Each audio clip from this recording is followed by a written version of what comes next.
अस्सलाम वालेकुम class 8 subject general science topic application of biotechnology unit biotechnology. आज हम पढ़ेंगे एप्लीकेशन ऑफ बायोटेक्नोलॉजी।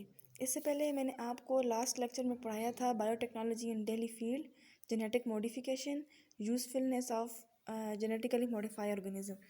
आज हम पढ़ेंगे एप्लीकेशन ऑफ बायोटेक्नोलॉजी। बायोटेक्नोलॉजी की जो एप्लीकेशंस हैं वो 4 मेजर एरिया में इस्तेमाल होती हैं। पहला जो है बायोटेक्नोलॉजी एंड एग्रीकल्चर, दूसरा फूड प्रोडक्शन एंड प्रिजर्वेशन, तीसरा हेल्थ और चौथा एनवायरनमेंट। इन चारों एरिया में जो है वो बायोटेक्नोलॉजी को इस्तेमाल किया जाता है। वन बाय वन हम देखते हैं। Biotechnology and agriculture. Biotechnology, the use of living organism for the welfare of Mankind is called biotechnology. And agriculture is Urdu में से कहते हैं ज़राअत, खेती बाड़ी करना। बायोटेक्नोलॉजी जो है वो बहुत ज़्यादा इम्पॉर्टेंट रोल प्ले करती है एग्रीकल्चरल यील्ड को बढ़ाने के लिए। जैसे कि एग्रीकल्चरल यील्ड को मतलब कि क्रॉप्स की पैदावार को बढ़ाने के लिए बायोटेक्नोलॉजी जो है वो इम्पॉर्टेंट रोल प्ले करती है। Herbicides, pesticides. हर्बिसाइड्स वो अद्वियात होती हैं जो वीड्स को ख़त्म करती हैं। वीड्स कहते हैं घास फूस को। और पेस्टिसाइड्स वो अद्वियात होती हैं, वो मेडिसिन जो इंसेक्ट को जो हैं वो किल करती हैं। ऐसे केमिकल्स जो वीड्स को किल करते हैं, वीड्स घास फूस को, उसे कहते हैं हर्बिसाइड्स। और ऐसे केमिकल्स जो इंसेक्ट्स को किल करते हैं उसे कहते हैं पेस्टिसाइड्स। अब हर्बिसाइड्स और पेस्टिसाइड्स को जो है वो एलिमिनेट किया जाता है, क्रॉप्स के अंदर से ख़त्म किया जाता है। इंसेक्ट्स को और वीड्स को ख़त्म किया जाता है हर्बिसाइड्स और पेस्टिसाइड्स को इस्तेमाल करके। अब जो बायोटेक्नोलॉजिकल टेक्निक्स हैं उसमें क्या होता है, साइंटिस्ट जो हैं वो इंसर्ट करते हैं, डाल देते हैं वीड रेजिस्टेंस और पेस्ट रेजिस्टेंस जीन्स क्रॉप के अंदर साइंटिस्ट वीड रेजिस्टेंस मतलब घास फूस की रुकावट को रोकने के लिए और पेस्ट रेजिस्टेंस इंसेक्ट्स की को रोकने के लिए क्रॉप्स के अंदर ऐसे जीन्स जो हैं वो इंट्रोड्यूस कर देते हैं। फिर उसके बाद ये जो जेनेटिकली मॉडिफाई क्रॉप्स होती हैं, जेनेटिकली मॉडिफाई क्रॉप्स मैंने बता दिया था वो क्रॉप्स जिनके अंदर जीन को डाला जाता है। या जेनेटिकली मॉडिफाई ऑर्गेनिजम्स वो ऑर्गेनिजम्स जिनके अंदर जीन को इंट्रोड्यूस किया जाता है, जीन को डाला जाता है। अब ये जो जेनेटिकली मॉडिफाई क्रॉप्स होती हैं इससे क्या होता है, क्रॉप्स की क्वालिटी जो है वो इम्प्रूव होती है। ज़ाहिर सी बात है फसल को कीड़ा नहीं लगेगा तो उसकी क्वालिटी जो है वो इम्प्रूव होगी ना। फिर ये किसके लिए फ़ायदेमंद है, ह्यूमंस के लिए। इसके अलावा ऐसे जीन्स डाले जाते हैं जो प्रोटीन्स को जो हैं वो इन्हांस करते हैं, प्रोटीन्स को जो हैं वो बढ़ाते हैं क्रॉप्स के अंदर। अगर क्रॉप्स के अंदर प्रोटीन ज़्यादा हैं तो वो प्रोटीन किसके यूज़ में आते हैं, ह्यूमंस के यूज़ में आते हैं। आपकी बुक में एक पिक्चर शो हो रही है, ये जो है ये कॉर्न मॉडिफाई कॉर्न है और ये डिजीज़ कॉर्न है। इसको डिजीज़ लगी हुई है, इसको मॉडिफाई किया हुआ है।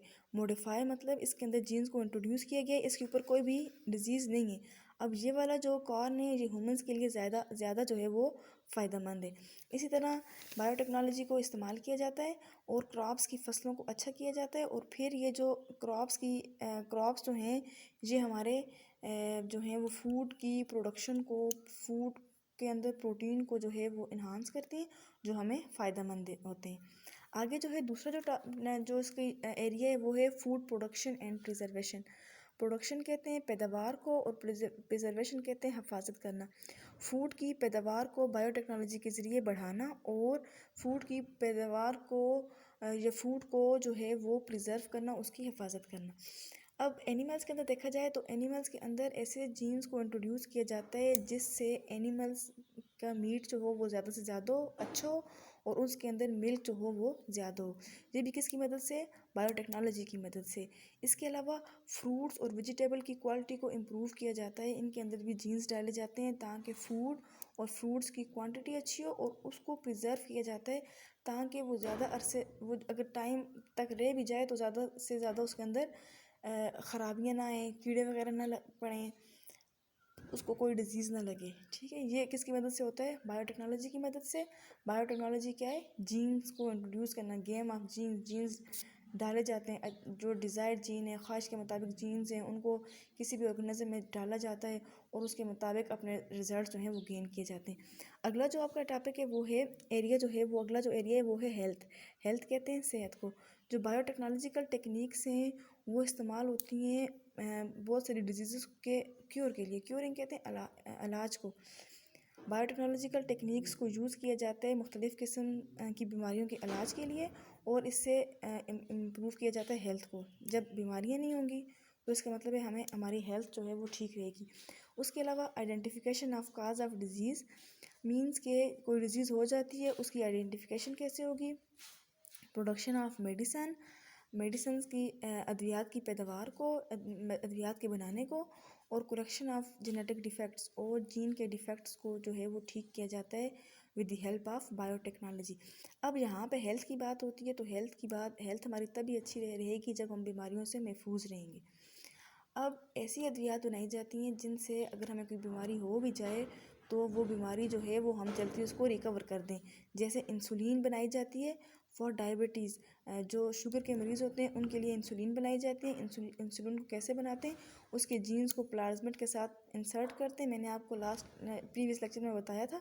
प्लाज्मिड के साथ उसको जोड़ देते हैं और फिर उसको दोबारा से बैक्टीरिया में कन्वर्ट कर देते हैं और फिर उससे जीन्स जो हैं वो इंसुलिन के जीन्स होते हैं उसको लिया जाता है, साथ प्लाज्मिड लगाया जाता है, उसको दोबारा से बैक्टीरिया में डाला जाता है, फिर वहाँ से जो है वो इंसुलिन की प्रोडक्शन की जाती है। इसके अलावा मुख्तलिफ़ किस्म की वैक्सीन इस्तेमाल की जाती हैं मुख्तलिफ़ तरह के डिज़ीज़ के इन्फेक्शन को ठीक करने के लिए। इसके अलावा ग्रोथ हार्मोन्स इस्तेमाल किए जाते हैं ग्रोथ को स्टिमुलेट करने के लिए, बढ़ाने के लिए। लास्ट जो एरिया है वो है इन्वायरमेंट। इन्वायरमेंट कहते हैं माहौल को। इन्वायरमेंट के अंदर बायोटेक्नोलॉजी अपना काम कैसे करती है। सबसे पहले जो इन्वायरमेंटल प्रॉब्लम्स हैं जैसे पोल्यूशन, आलूदगी, डिग्रेडेशन ऑफ लैंड, ज़मीनों को ख़राब हो जाना और सीवेज वाटर, गंदा पानी, इन तमाम चीज़ों को बायोटेक्नोलॉजी की मदद से रिमूव किया जाता है, रिजॉल्व किया जाता है। कैसे? जो माइक्रो ऑर्गेनिजम्स होते हैं, माइक्रोब्स होते हैं, जो जेनेटिकली मॉडिफाइड बैक्टीरिया होते हैं।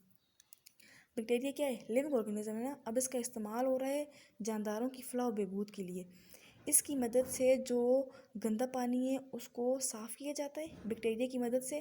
जेनेटिकली मॉडिफाइड बैक्टीरिया क्या है? एक माइक्रोब्स है, माइक्रो ऑर्गेनिज्म है जो माइक्रोस्कोप में देखा जाता है।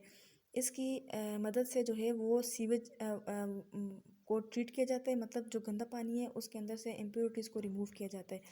इसके अलावा बैक्टीरिया जो है ये क्लियर करता है स्पिल ऑयल को। स्पिल ऑयल मतलब पानी के अंदर अगर ऑयल गिर जाए ना, पानी ख़राब हो जाए।